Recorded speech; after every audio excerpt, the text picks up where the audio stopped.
For those of you that know me, know how much I love lead generation. Now, the bit I love about it the most is the tools. The tools that allow you to do it for me are what makes it work. Because with tools, you can build a strategy like the one I've got here. And I've kind of just placed a few things out, which I'm going to draw around in a minute. And I've done it in Canva. So it's a bit easy to follow.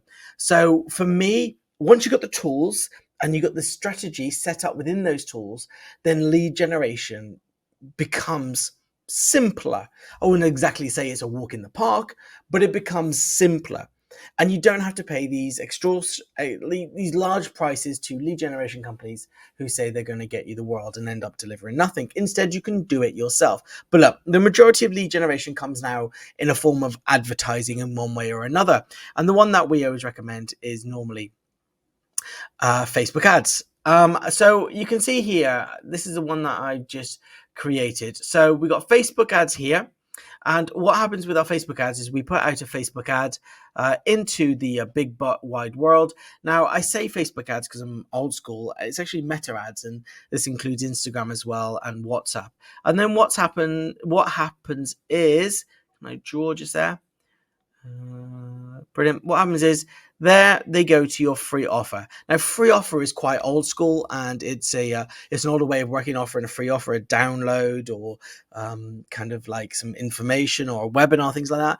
But it can land on a landing page that has a product which is low cost. And if you've got something that low cost, what it will do is kind of weed out all the people that kind of haven't got budget and people that think that your product or service is worth paying for it. They're just still not sure, but they're willing to part with their money. So normally you can find buyers a little bit easier. But if you are here to collect a lot of data, and sometimes that's good, collect a lot of people in your email list so you can nurture, then offering it to a free offer.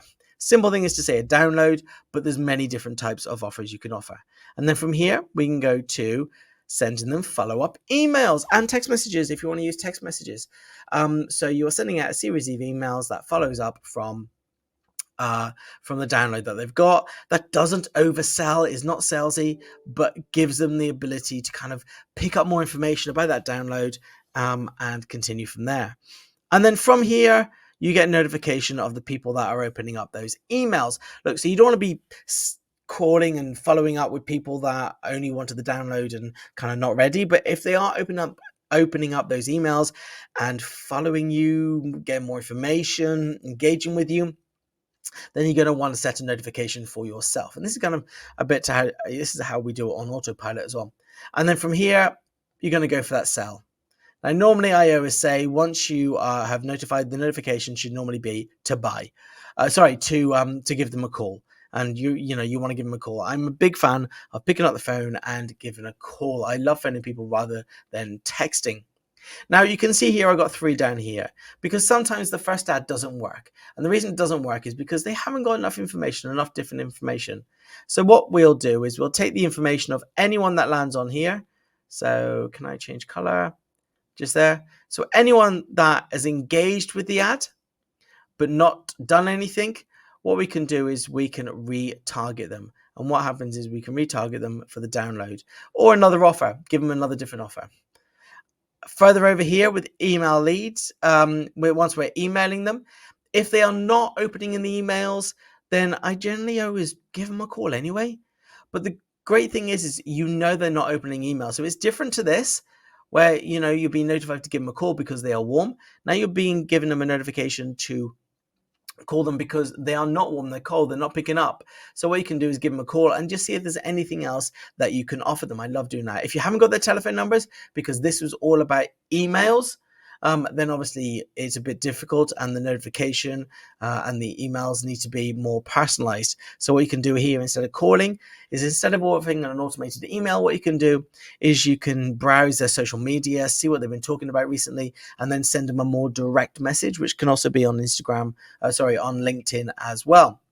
And then what you're doing is you're trying to get them back into your nurture process here. So you either call or email, and you're saying, hey, do you want more information one way or another, or finding out what information they want, and then putting them into the right nurture sequence. And then from here, what can happen is they go up to sell or they become dead.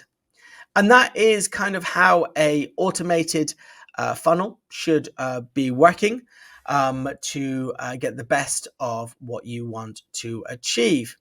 Now, if I just show you here as a pipeline strategy, so let's just jump back into here. So you can see here, I've kind of created a pipeline.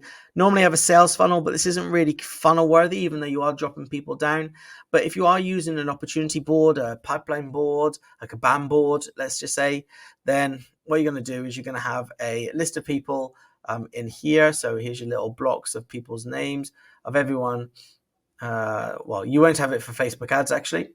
That's a good point. You won't have it for Facebook ads. So let's just go back.